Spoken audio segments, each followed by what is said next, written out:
Today on the COMMUNIVERSE, Hulk Hogan is dead at age 71. Hulk Hogan is an outrageous character, a prolific entertainer, and a wrestler a lot of people liked. He has passed away. Issue 2, Trump storms the Fed in a hard hat, accuses Jerome Powell of wasting billions, and somehow makes central banking feel like WrestleMania. And we wrap things up today with an inspiring solutions-focused conversation with global changemaker Neil Ghosh, whose new book, Do More Good, is actually filled with people doing good work. So a lot of fun coming up today, all on the program.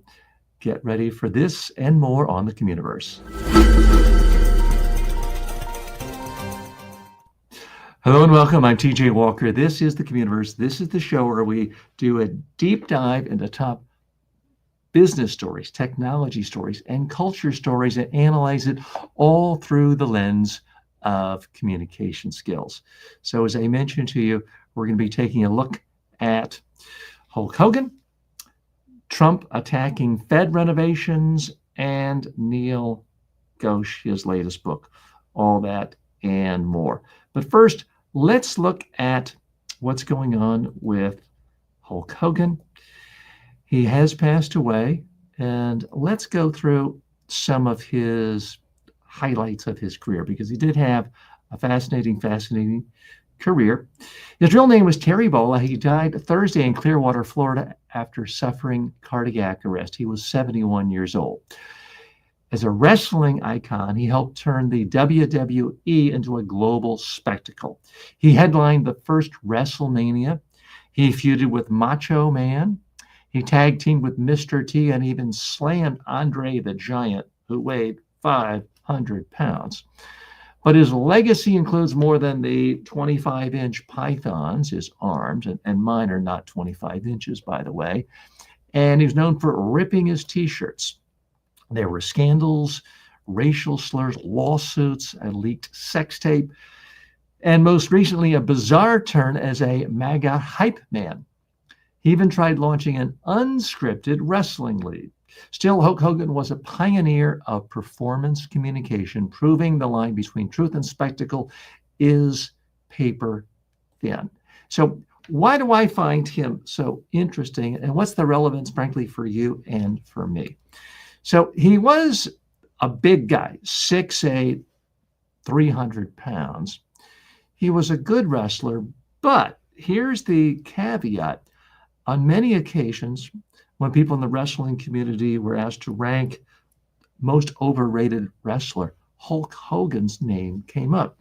That's right, his actual technical proficiency as a wrestler wasn't really that high. So how did he go on to become the number one guy, the guy with the most belts? And again, wrestling is fake if you didn't know it. It's all scripted in advance. But why was he chosen by Vince McMahon and others to represent the pinnacle of success in wrestling? It was, I would argue, because of his ability to communicate. Hey, brother, I'm going to be coming to San Diego downtown. I'm going to be ripping. No, that's a very bad Hulk Hogan impersonation. But my point is this. Professional wrestlers, and especially those who get to the level of a Hulk Hogan, are primarily not just entertainers, not just sports figures, and there is a lot of athleticism involved with throwing yourself around and spinning up. They are communicators.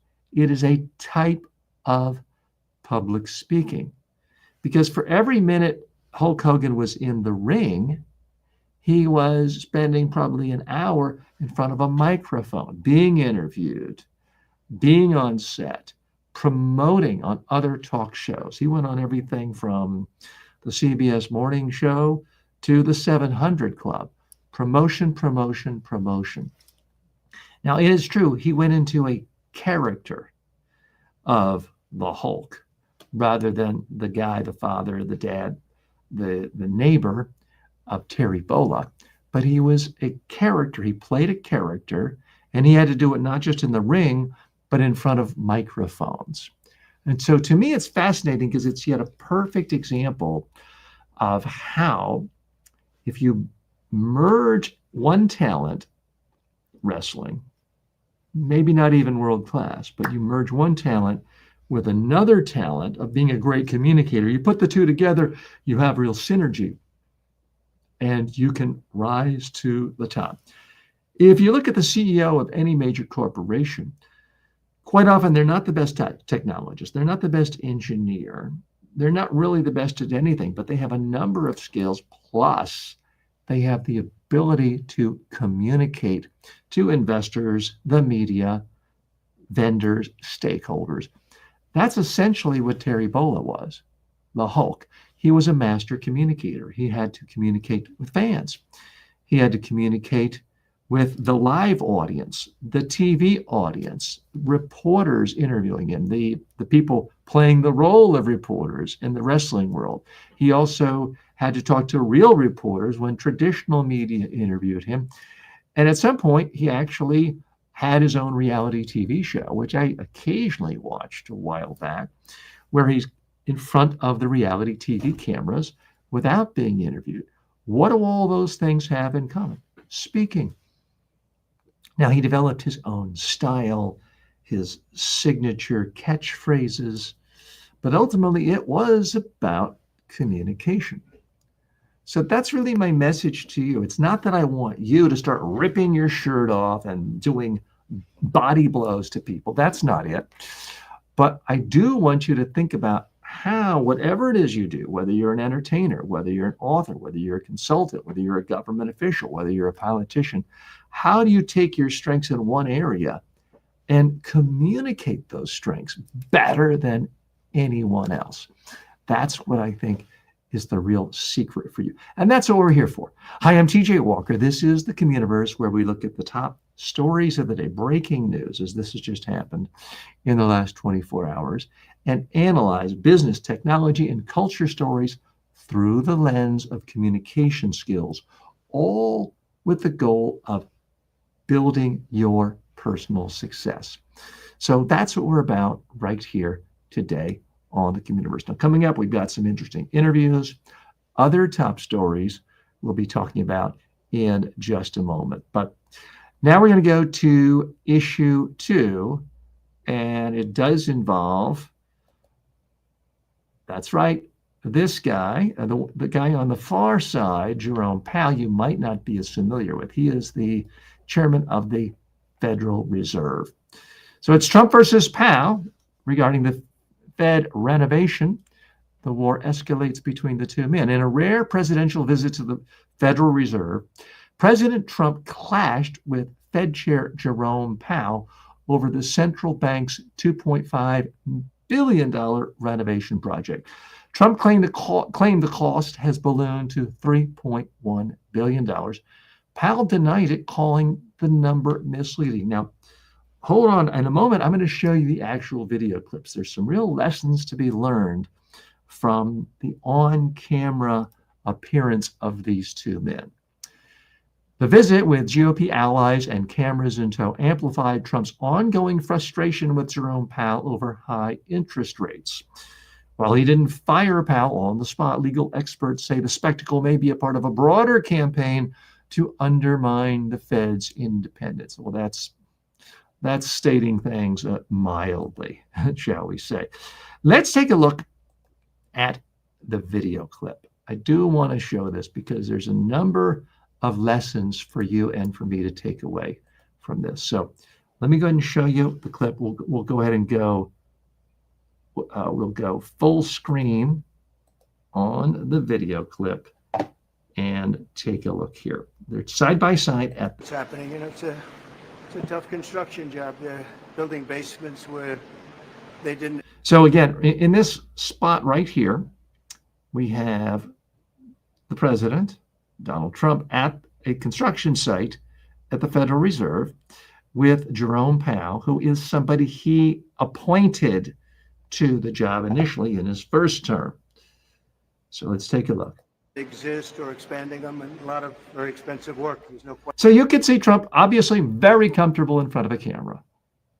You can make all sorts of cases that Trump is not an actual businessman prior to entering public life, but you can't make a case he's not experienced in front of a camera, because he is, if nothing else, a skilled TV performer.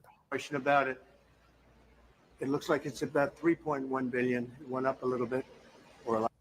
It went up a little bit or a lot.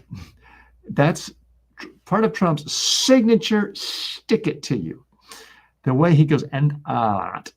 There's the sarcasm coming out there. There's the stick it. There's the, I'm going to get you, buddy. Get ready.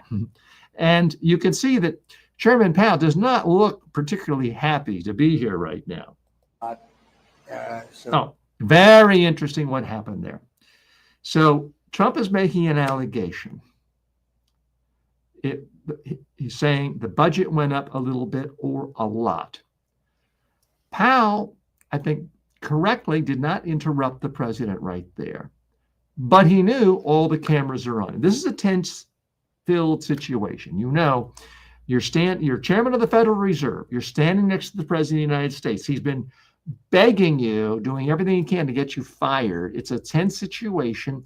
You know the world is looking at you if you're Jerome Powell. He's not a full-time TV personality, so he shouldn't be that comfortable here, but I give him credit for tremendous poise. He heard something, he shook his head, because he understands that if you just let someone attack you, it's factually incorrect, and you don't say anything, people will assume that it was accurate. So very important, it's sending a mixed message. People are hearing Trump say the price went up.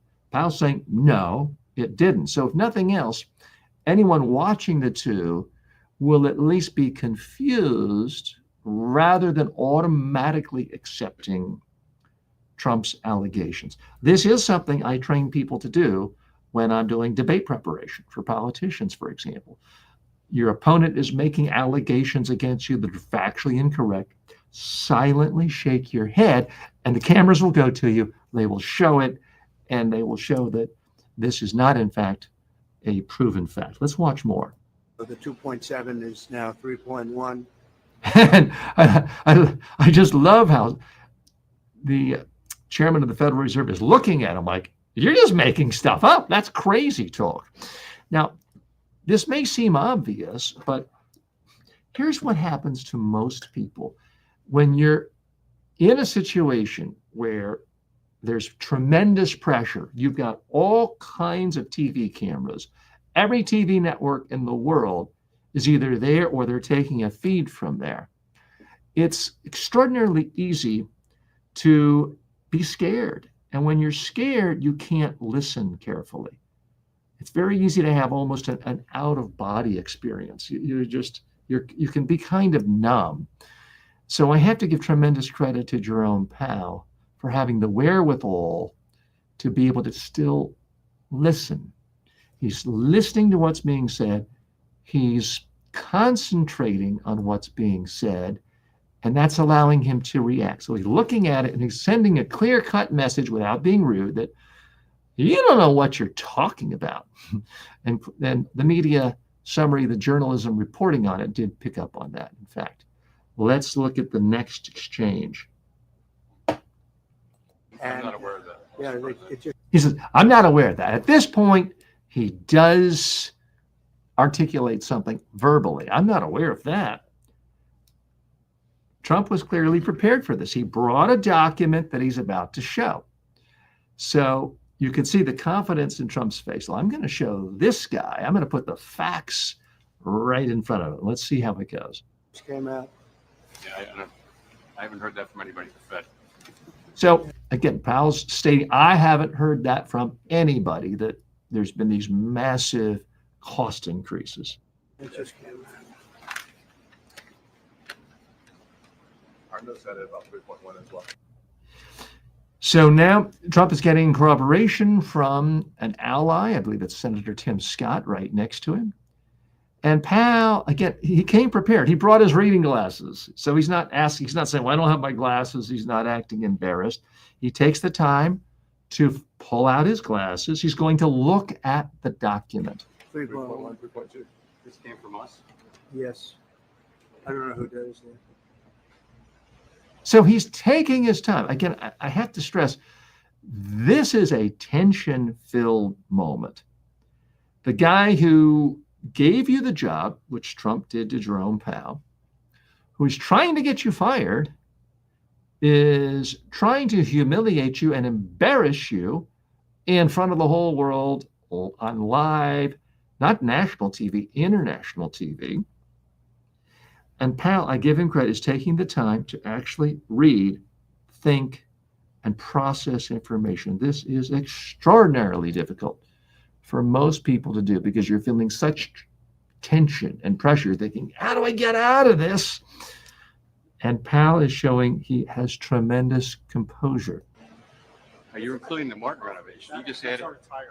Yeah, you just added in a third building. Is what that is. That's a third Okay, so he took the time to read it, process it, figure out his counter argument, figure out what the flaw was in Trump's reasoning, and say, this is a third building. This is not the building we are in. So he politely yet forcefully and factually corrects the president, which is a tough thing, is not something Trump is used to anyone doing. building. Well, including no, the but Martin building. it's a building that's being built. And I like the fact that he hands back the papers. Like, your facts are completely irrelevant here. This does not factually back up what you're saying. So he hands it back to him as if to say, you don't know what you're talking about.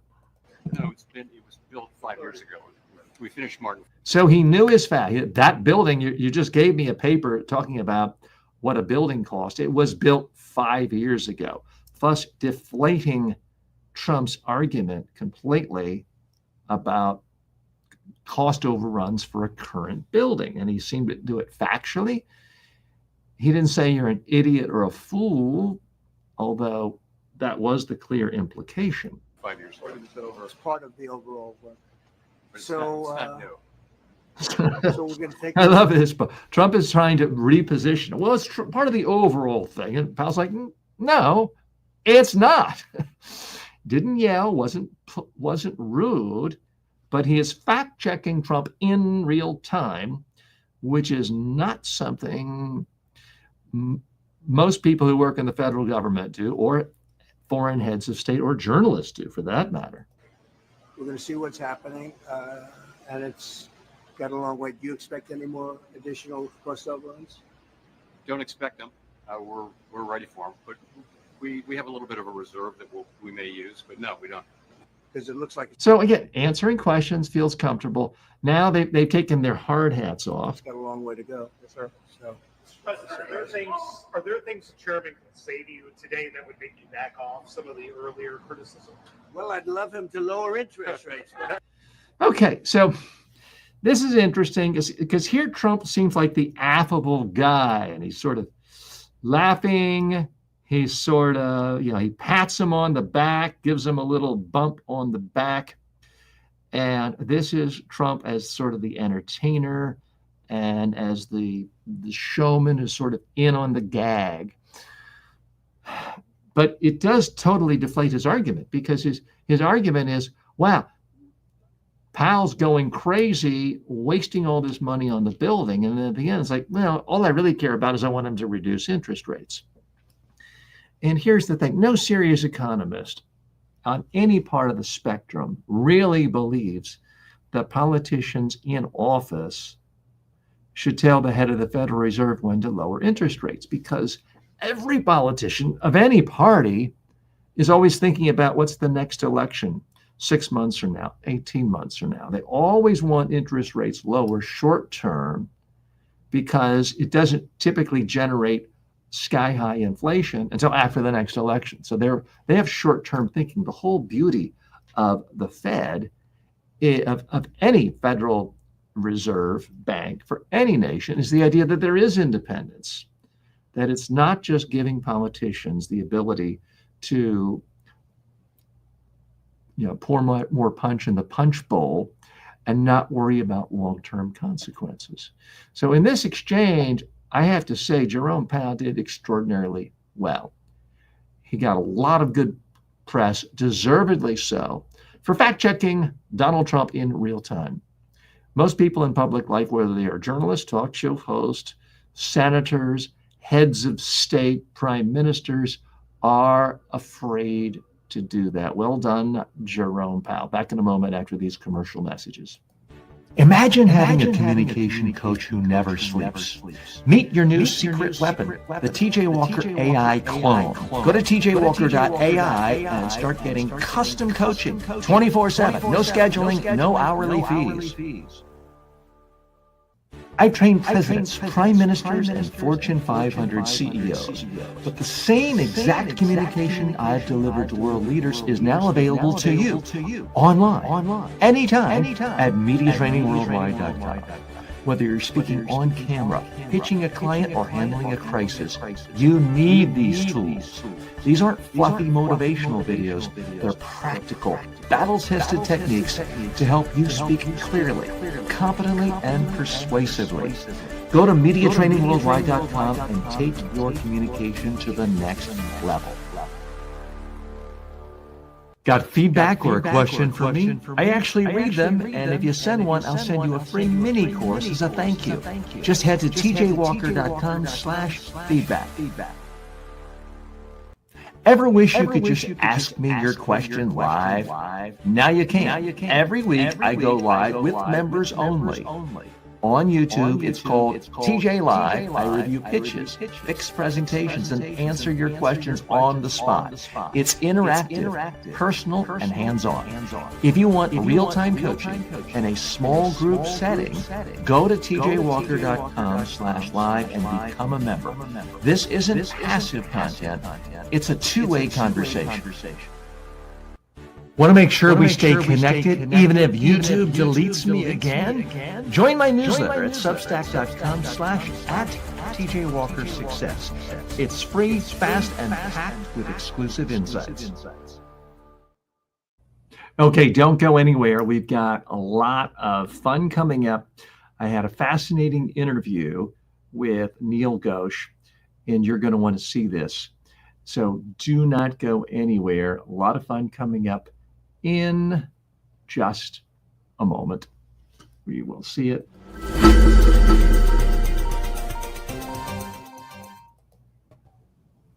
My special guest today has been endorsed by everyone from the Dalai Lama to the former president of the United States, Bill Clinton.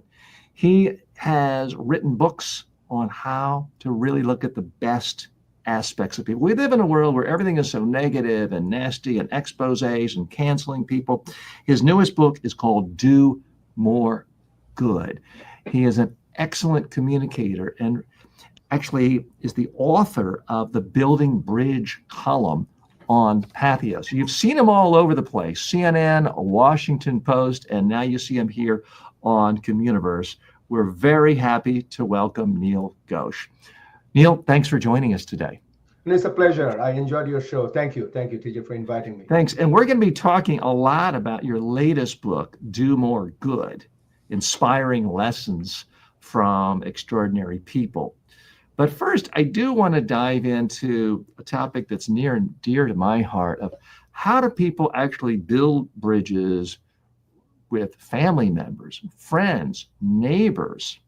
Because I'm sort of the school of thought for most of my life until a few years ago that most people were too quick to hear something they didn't like and say, oh, you know, you're a communist, you're a socialist, you're a Nazi, I don't want to talk. People are too quick to just hear something that's an inch away from their perspective and say, wow, you're so extreme, you're beyond the pale. And I have been in that camp of thinking, time out, that's too much, that's too extreme. But I have to tell you, I do think we live in new times. I increasingly see members of my own community here where I live in Florida openly espouse principles that are clearly authoritarian in nature. I know people who say, yeah, we really need to have a dictatorship more like Viktor Orban, things that, I'm 62 years old. I've been active in politics my whole life. I never heard people on any part of the spectrum say, essentially, we don't want democracy anymore. We want an authoritarian dictatorship. And I am seeing that all over the place. So I personally am having a hard time figuring out, how do you even have meaningful conversations? How do you do it? Thanks. So this is maybe the most important question of our time. I will address your question, but please bring me back a little later in the conversation about democracy, because I do want to share some. You touched on something also very close to my heart, but park it for a moment. Let me address the first question. We'll come back to democracy a little later. On the first part of the conversation, TJ, I think I'm no different than you, other than that we are the same age of the struggle that you're going through. We are living at a time of division, disruption, and I also call it a digital overload. And I was reading something in the Hill, and they talked about, we are now at a time, we fear our government, we fear our leaders, we fear illegal immigration, we fear fentanyl, we fear climate change, we fear woke culture, we fear pretty much everything we are afraid of, and it's across the board. Somebody's afraid of something. And I think at this particular time, irrespective of what you believe, who you are, I think we have to find a new way to find courage to speak up. We have to find a new way to find common ground, as you say, as difficult as may sound. We have to do that. I think then, if I break it down, we have to speak with dignity. I mean, without fail. And how do you do that if how do you do that? one side is specifically always talking in a degrading way? Oh, those people, they're rapists, they're vermin, they're animals. I mean, we are hearing that in the United States on a regular basis, and it is in fact only coming from one side. That's the point I'm trying to make, and that's the reason I'll give you some macro premise, and we'll drill down to micro level, because we have to start with the macro, right? That's a macro conversation. So I think what I'm trying to do, and I'm trying deliberately, not to convince someone that they are wrong right away, because the moment I do that, I lost it. So I think what I want to stay in the conversation, right? If I go in and they realize I'm trying to convince you that you are wrong and I'm right, it doesn't work. I think if they understand that I have a reason to listen to them, that I'm in this for a dialogue, and a genuine dialogue without agreement is a progress. And sometimes, as hard as it may sound to you, disagreement sometimes I find healthy, because disagreement also sometimes creates innovation. So mutual respect, not total consensus. I know it's very hard for me to say that. All my life I've been a consensus builder, whether I'm in a meeting format in a corporate setting or in wherever I am. And I realize sometimes consensus is becoming extremely difficult. So my choice is to leave the conversation, but then the other person win. How do you maintain mutual respect if one side says, basically, I don't respect the other side? I mean, we had here in the United States in 2020, where there was by all accounts, a fair election. Traditionally, Republicans, Democrats, anyone in the political spectrum said, okay, whoever gets the most votes with our electoral system, whoever has the most votes in the electoral college wins. We accept that.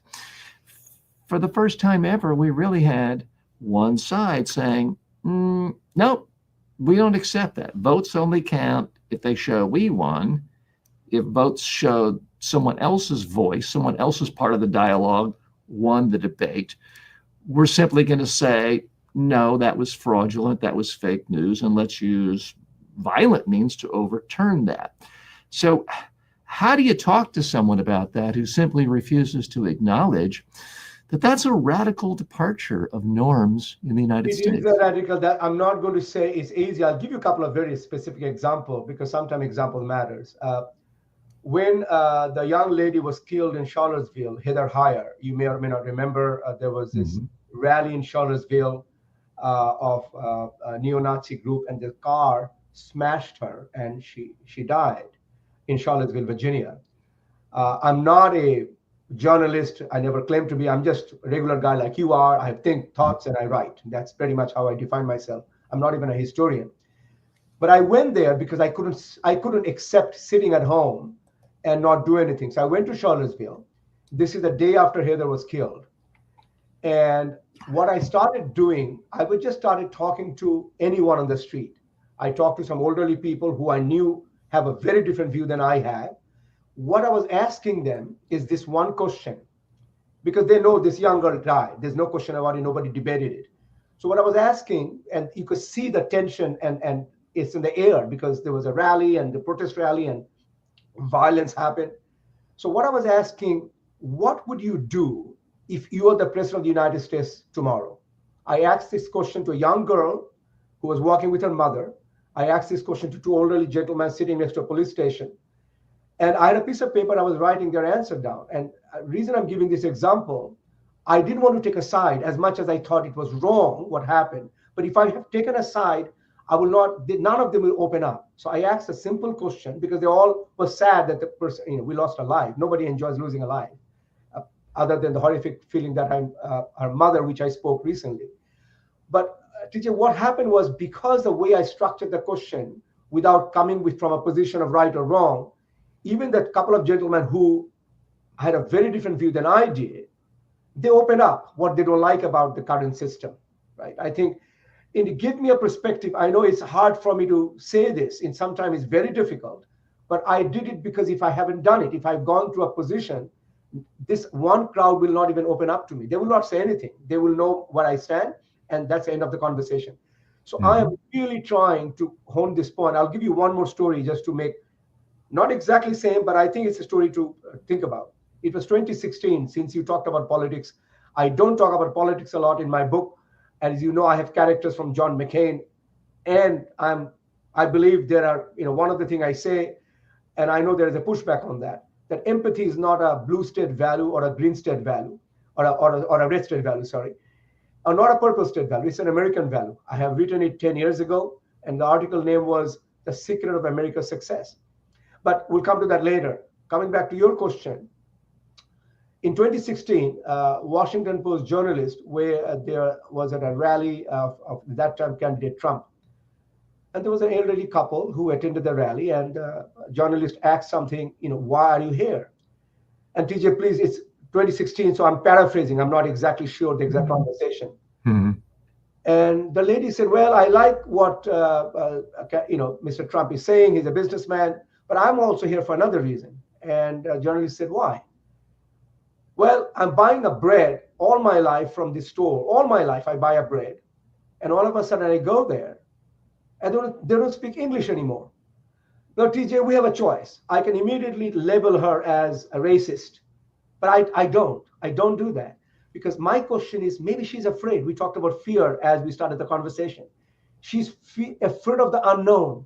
She's afraid of something all her life. She's going to a place in her little town. I don't remember where she's from. So TJ, all I'm trying to ask both sides, try not to make such a quick judgment of the person. See where they're coming from. Have empathy. And I talked about empathy on a constant basis. The whole pillars of my book is 3. Empathy, purpose, and action. So at that lady, if I immediately judged her in my mind that she is all about hate, that's not fair judgment because I don't know what she's thinking. So she was maybe afraid. So all I'm saying in this discussion with you, that we have to understand the other side, because then I have a better chance of having a dialogue. I'll give you one more data. As we speak, there are 50 million people in America, 50, according to USDA. They are dependent on some kind of a food stamp or some help of need of food. That's mind-boggling for me. Absolutely mind-boggling for somebody who worked in Africa, in East Africa, West Africa, Latin America, Asia. I saw hunger as close as you can see hunger. And I grew up in a family which a lot of resource issue. So all I'm trying to bring to this conversation, that without getting angry with the other person or so like, wow, how can you even say that? We have to have some understanding where they're coming from. So I'm going to pause, not answering all your question, but it's all about having some understanding where they're coming from. Our special guest today is Neil Ghosh. He's the author of a fantastic new book that has been endorsed by the Dalai Lama, Bill Clinton, and other notables. It's available currently on Amazon. He is also the author of the Building Bridge column and Pathos. and he's a worldwide respected communications expert. We're happy he's here with us today. Let me ask you, how do you talk to friends and family just in your own life? Because maybe I'm doing it wrong, but I find that so often I just try to avoid any talk about public affairs. And that hurts me because I'm someone who I've had a passion for politics my whole life. But I moved from New York 4.5 years ago to South Florida, which has a different political environment, as you could imagine. And I just find that, especially if I'm around anyone else who looks like me, an older guy, gray hair, the chances of us sharing political values is about 5%. There's about 95% chance they share the values of the great orange one, which I find antithetical to democracy. I find increasingly we are seeing overt authoritarianism being pushed as public policy, and the norms of democracy are being chipped away day after day. It's fine to disagree with people, but to say, for example, one of millions, oh, Rosie O'Donnell criticized me, I'm going to strip away her citizenship. That's just nothing John McCain would have ever occurred to John McCain or Ronald Reagan or even Richard Nixon, frankly. And it's so beyond the pale. I have a difficult time, explaining it to people or having a conversation with people and having much sympathy for something that is so overtly modeled after authoritarian regimes, not only in Hungary and Turkey in modern day, but going back last century in places like Italy and places like Germany. And it's once you go down that route, it's very hard to start and maintain civil conversations. I'm going to move this to common people because that's where I think I'm most comfortable in terms of my dialogue and communication. That's what you all have to do and I have to do in my daily life. So TJ, when I speak with a smallholder farmer in Kenya, or when I sit down with a student in Morocco, or when I discussed the life of young people with a teacher in India, or when I speak with a small business owner in the United States of America, what I bring to the table is as authentically as I can, because you cannot really fake authenticity for too long, is I want to know about their lives. I want to know about their fear, their dreams, and they matter. That may be the best thing I can tell you in this conversation. I try, I keep using the word try, because what that does, if I can bring to the table that I'm listening to you, your dream matter. Your dream may be very different than my dream. Your fear may be you may be fear about illegal immigration because you heard they're eating cats and dogs. My fear may be completely different about my children's future. Our fear are different, but I am not going to ignore that fear. Now let's bring to the second point. I'll give you a story. Every time there is a story I want to share with you. I was in Morocco many years ago, and I met this young lady. She's from Tunisia. And she's told me a story. Till today, I get a goosebump because this thing happened. I never came across such an incident in my life.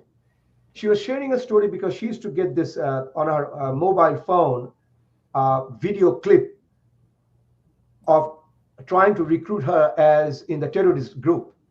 And at that particular time, she was very unhappy with her family, with her friends, with her neighbor. She was very isolated and a perfect target for a terrorist group to recruit her. She was getting all this video clip showing empathy towards her.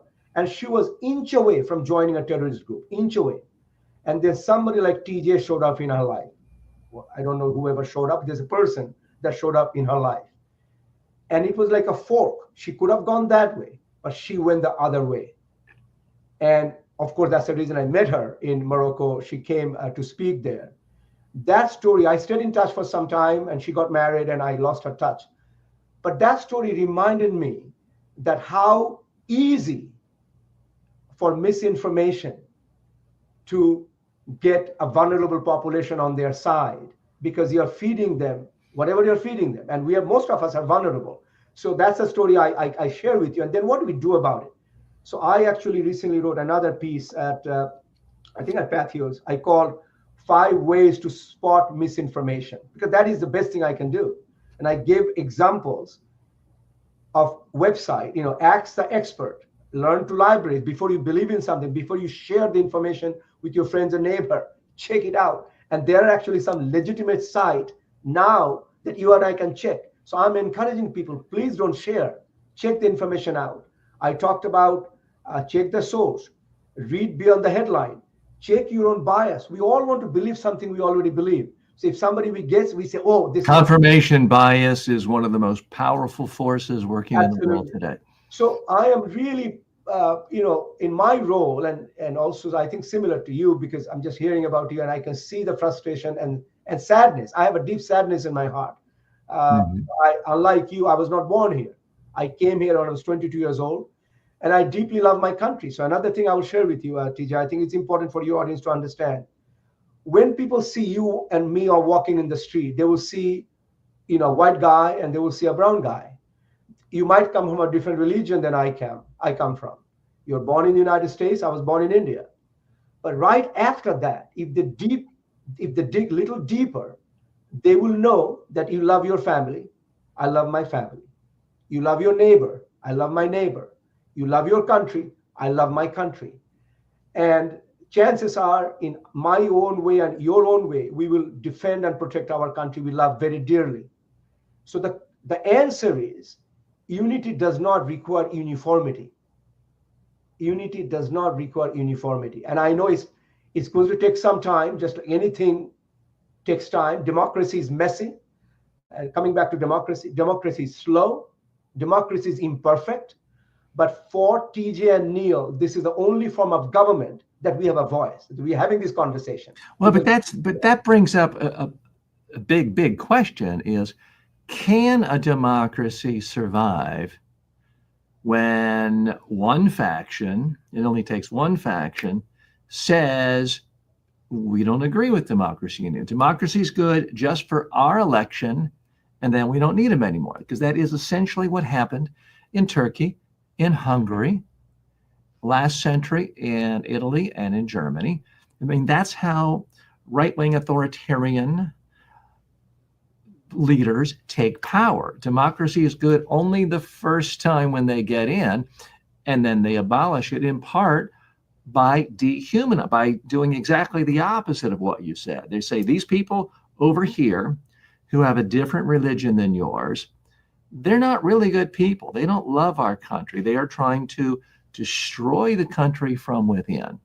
That is the message of authoritarian leaders around the world, and it's been that for hundreds of years. So I keep getting a little bit frustrated in that I wish the world worked the way you talk about, but I increasingly see, certainly not just in the United States. I mean, I was active 11 years ago in the campaign in India, on the non-Modi side, and watching what he does, seemingly demonizing Muslims and taking what was the biggest secular democracy in the world and shifting it into more of, we're really about just one religion.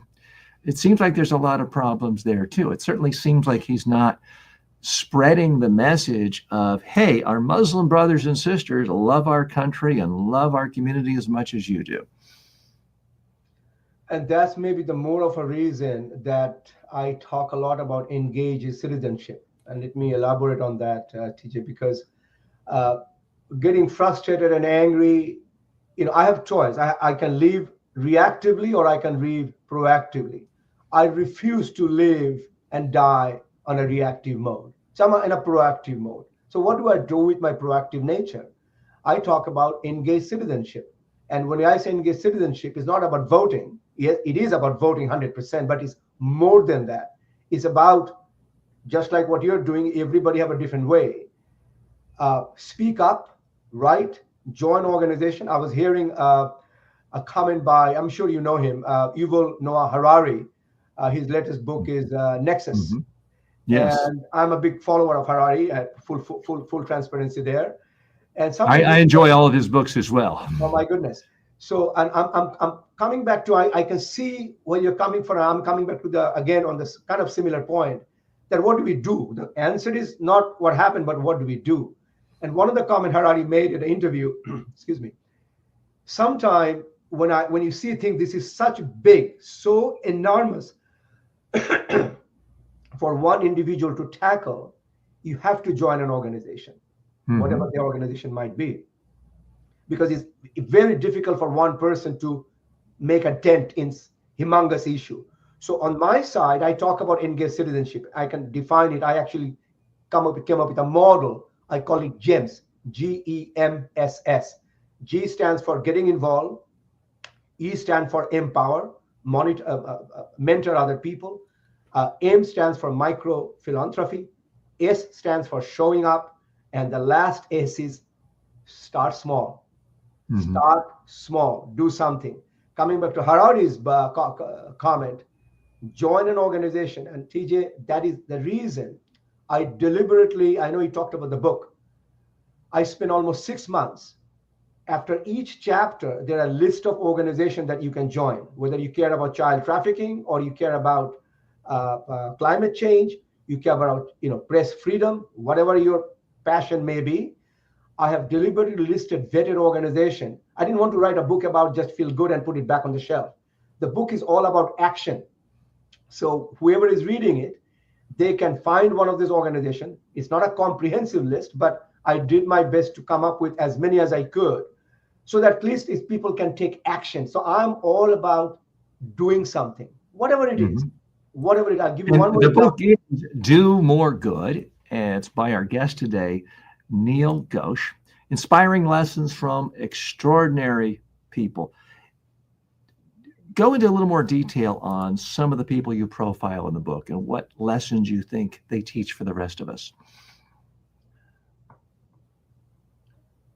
Oh wow! Okay, so you're basically wanting me to pick up a character or well, just share with us lessons from the extraordinary people in the book, for those who haven't read it yet. And the book is available on Amazon and finer bookstores around the world right now. Right. I started the book. The book is divided into three, I would say, sections. One of them is called Sit, Rise, and Act. I deliberately did that so that none of us feel helpless. But the point of the conversation was I divided those many characters in different sections because we all have the power, everyone, irrespective of how we look like, irrespective of how much we earn, where we are from, we are all capable of making an impact and changing a life of another person. It is proven again and again. Coming back to your question, I think that each chapter kind of talks about different lesson. I start with my parent. I talked about empathy as a fundamental lesson that shaped me, who I am, and what do I do in my entire life. I talked about Dalai Lama, who I spent some time many years ago. Of course, he wrote the foreword of the book. He talked about practicing compassion. I know in today's conversation, it is difficult, but I'm not giving up on that. There is a gentleman who lives not too far from where I live, because some of the people in the book I call them unsung heroes. So this is not a name your listener will know, Ashok Motaid. He is a constant mentoring other people. He's very quiet. He mentors other people. I profile a gentleman. He talked about India. He's a chief Muslim Imam of India. His name is Imam Ilyasi, and he talked about interfaith. And he actually visited Israel many years ago. But again, so each individual, I try to bring one lesson. There's another person, of course, we all know our Ruth Bader Ginsburg, learning from everyone else. So each chapter, I can go down the list. I picked one lesson that I learned, and I articulated what readers can take away, and then what readers can do about those lessons. So each individual have a different lesson, TJ, and I try to articulate what they are.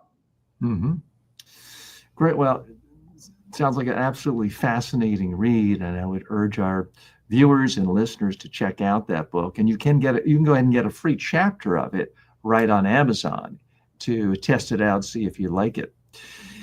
Are you making the book available as an audio book, as a PDF book, as a paperback, hardback. I mean, a lot of our audience is fascinated with not just the content of books, but how people share and disseminate their ideas in the modern tech world. It is already available on audio on Amazon and also CD.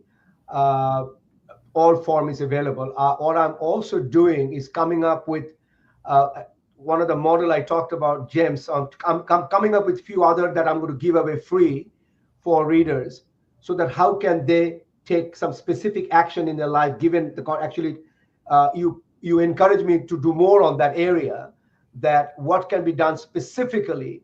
And I know how passionately you spoke at the beginning of the conversation. What do we do to come out of this, and what is our role in this? And I do believe we have a role.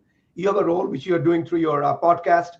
I have a role through my speaking and my writing, but everybody else who doesn't write and doesn't speak, they also have a role. So I'm trying to come up with more, but my answer to your question, the book is available in all format right now. Mm-hmm.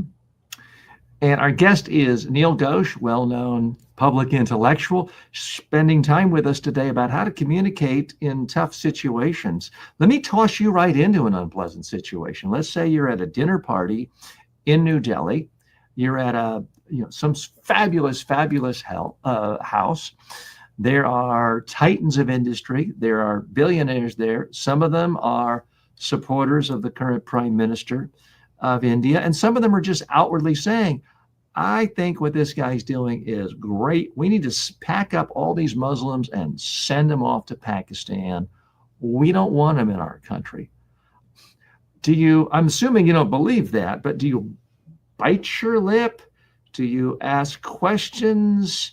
Do you debate?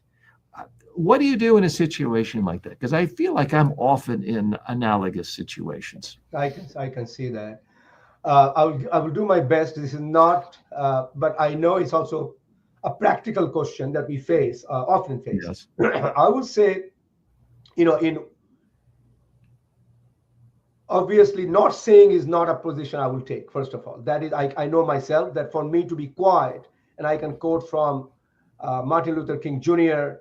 to everybody else in the world, that silence is not an option. That I can tell you right now. I think that's a dangerous thing we can do. The question is, teacher, how do I phrase the conversation? How much time I have? And in terms of our, sometimes given the timing, you may not have that much time to go historic facts of what happened in India, or in this case, you're talking about India. So I think I will bring out conversation people I know personally. That's a place to start. Mm-hmm. I actually have good friends. I personally worked. He's a character in my book, is Professor Yunus, who is now, for the time being, heading Bangladesh. I worked with him directly for many years in his microfinance work. So I think what I try to bring to the table, most of this prejudice, and it's not in India, TJ, I have seen it in many other countries in different shape or form. And I'm going to harp on, understanding somebody's perspective is not giving the license to racism. It mm-hmm. across the country. So I'm bringing back to you again that conversation. A lot of my friends, not everybody, have a very horrific experience with a person of another race, another nationality, another culture. And a lot of time, other than the media, sometimes that they don't help because we are perpetuating this information, they are shaped by that one or two experience because they had a bad experience. So immediately I bring that is the way I tackle this thing. I had a black American next to my house. He used to take snow out of my driveway every time there was snow because he had a back pain. I can share a story about a white middle-aged lady in Wyoming. I was driving with my son, and she heard a conversation with my son in a coffee shop. My son wanted to see wildlife. I was driving, and my son said, Dad, somebody's following us. We stopped the car, and this white lady, I think she was in her mid-50s or early 60s, and I said, can I help you? And she said, oh no, I heard your son wanted to see wildlife. I want to, why don't you follow me? TJ, she spent 2 hours of her life showing wildlife to a brown guy and her son and his son in Wyoming. All I'm saying, there's goodness everywhere. So I have to tell this story again and again and again for this African friend I have, for this white friend I have, for the Muslim friend I have. That's the best thing I can do. And I will do the same thing in that conversation at the dinner party.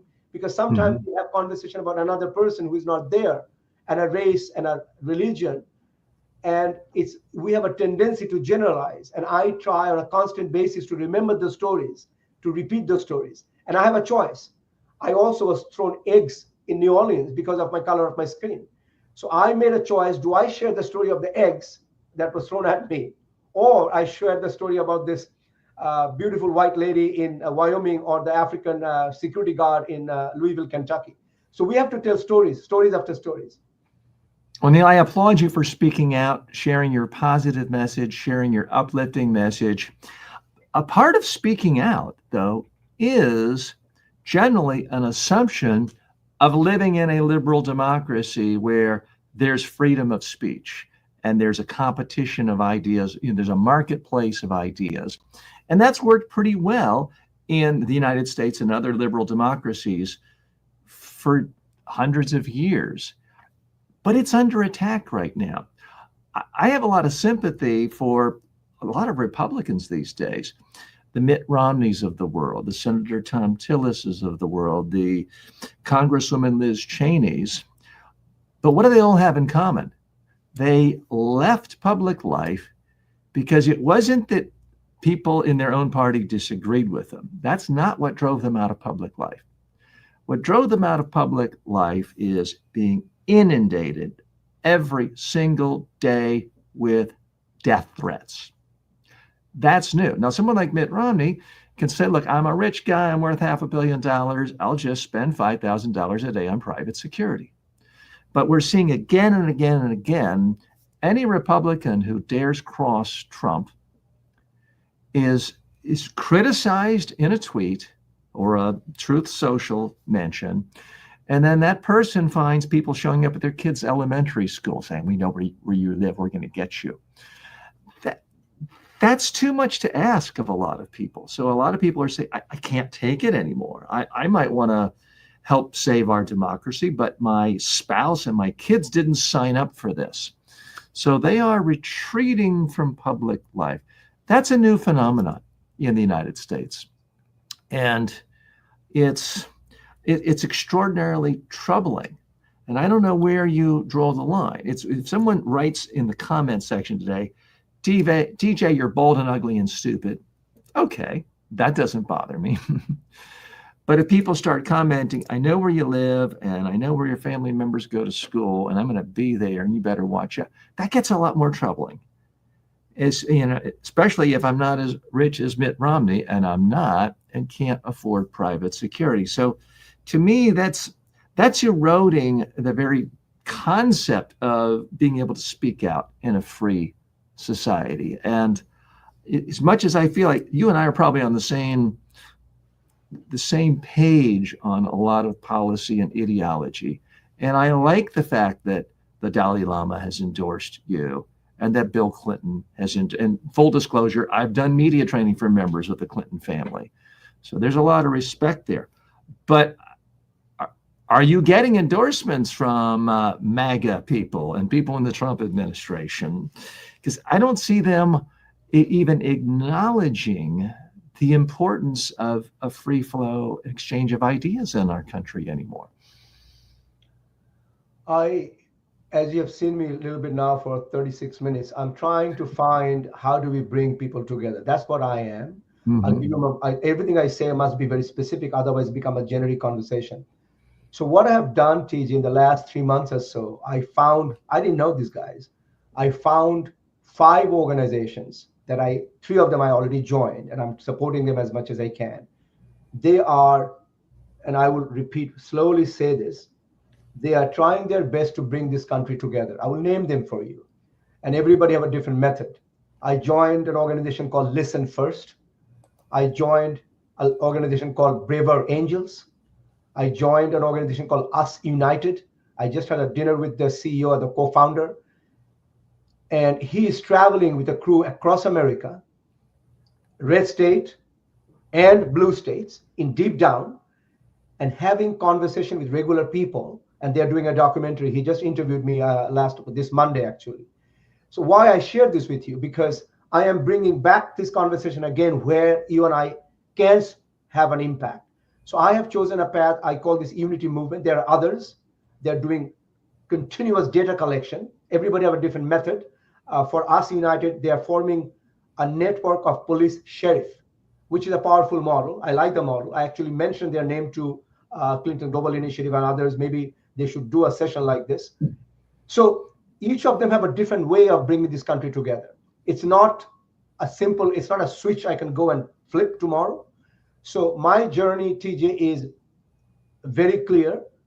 Whatever time I have left in this world till I will be in that movement to bring people together, because I think if we can bring enough people together, the toxicity and the negativity that you talked about, I'm a strong believer we can calm that down and bring some of the people in a common ground format, and they can vote for whoever they want to vote for. The idea is not to change their mind who they're voting for. Idea is to find, make sure some of the disinformation goes away. And when I come in front of them as an immigrant, they see a person that they may have a different view, and quite naturally they have a different view because they haven't met anybody maybe like me. So I have a responsibility, and one of the things I'm saying very loudly, because I think I have on that one I can speak with some authority, that immigrants also have a responsibility to learn English. They have a responsibility to integrate and assimilate. They have a responsibility to follow laws, local laws and norms, not to sacrifice, not to give away where I come from. But if I don't understand you, TJ, you will not understand me.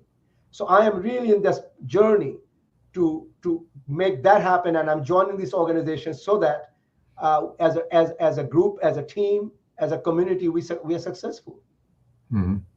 So what we are seeing in the United States is where immigrants are most clustered is in big urban areas. And that's also where there's the highest acceptance rates and the most positive feelings from native born people, is when they are working together, they see them in their schools, their neighbors clearing the driveway.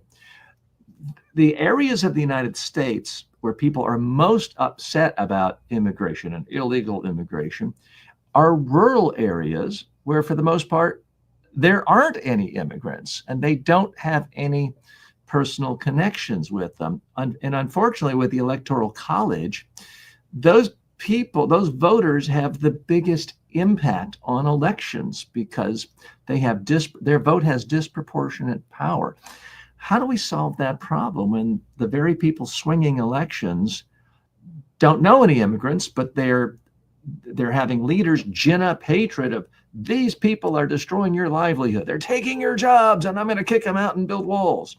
How do we deal with that? None of them I can give you a simple answer. I think, I talked about the unity movement deliberately because I think this is where I find a lot of encouragement myself. I think you gave a very specific example, and I totally agree with you that if they get to know me, and I'm putting myself on the hot spot for a moment, they will see that I love the country as much as they do. They will see I'm as patriot as they are, and I'm distinguishing between nationalism and patriotism. So I think and I work as hard as they do. So I think that is also what I'm trying to say, that I don't want to put the responsibility only on the government. And I know this is maybe where you and it's a healthy dialogue we're having. I am bringing the responsibility to myself. And this may be a good tension you and I having this conversation. I can't change that. So I have to do things that I can. You have to do things that you can. And collectively we can, 2 + 2 is no longer 4. When you and I team up, it's 6 and 8 and 10. So that's what I'm going to do. And then of course, election has consequence. Democracy has its consequence. And we have to live with that. But within that format, I'm going to continue with this journey to bring people together and build bridges, one person at a time, one community at a time. Right. Neil, I think we're both in agreement that all of us should do more listening. So we have a segment we like to do on this show where we simply listen to our guest. I want you to take your time, take 2 minutes. I want you to promote your book, promote your website, any social media, any final messages you have that you think could be helpful to our audience or helpful to you in any way. So right now, I just want to listen to you, and so does the audience. I think I will repeat maybe what we talked about a little bit, that I can assure you, me, and your audience, we all of us love our country, we love our neighbor, we love our family. And I think what I want us to feel strongly, that unity does not require uniformity, but a common purpose and a common goal. I think that's something we need to kind of think through. Maybe other thing I will talk about is what is our responsibility as an engaged citizen, whether you are born here, whether you're an immigrant. I strongly believe that we all have a role to play in a democracy. We cannot expect a democracy to function if we don't participate in it. The democracy requires patience, perseverance, and participation. And by participation, I mean this dialogue we are having, I mean voting, I mean mentoring, I mean giving some of your time, donating to organization you care about, showing up for your neighbors, start something small. So I think I am talking about a lot about engaged citizenship, because I think if anything now more than ever before, we need us to be engaged as a citizen.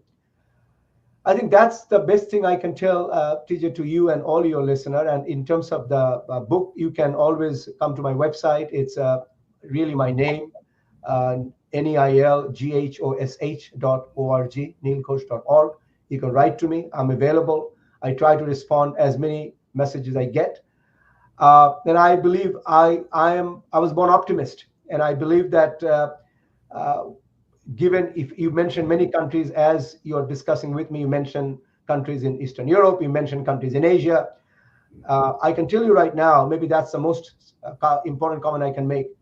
Knowing everything else, this is a country I will live any day. So we have a responsibility. A true patriot is not that we love our country, but we also have a responsibility to make it better.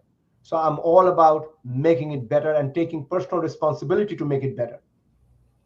Neil Ghosh, thank you for your good works. The book, again, is Do More Good, available now on Amazon and finer bookstores everywhere. Neil Ghosh, thank you for being our guest today on the COMMUNIVERSE. I thoroughly enjoyed it. Thank you very much.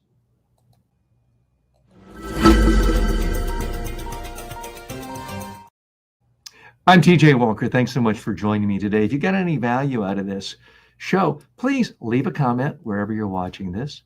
Please like the video if you're watching it on video, sign up for notifications, and subscribe, and tell your friends. Thanks so much. See you tomorrow.